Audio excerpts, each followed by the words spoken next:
شروع اللہ کے بابرکت نام سے جو بڑا مہربان اور نہایت رحم کرنے والا ہے۔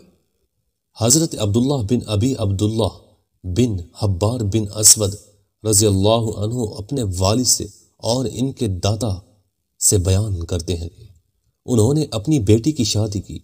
ان کے پاس یک رخا ڈھول اور دف تھے۔ رسول صلی اللہ علیہ وسلم باہر تشریف لائے تو آواز سنی۔ آپ صلی اللہ علیہ وسلم نے فرمایا یہ کیا ہے؟ آپ کو بتایا گیا کہ حبار رضی اللہ عنہ نے اپنی بیٹی کی شادی کی ہے۔ نبی صلی اللہ علیہ وسلم نے فرمایا نکاح کا اعلان کرو، نکاح کا اعلان کرو، یہ نکاح ہے، زنا نہیں۔ میں نے کہا ڈھول کیا ہے؟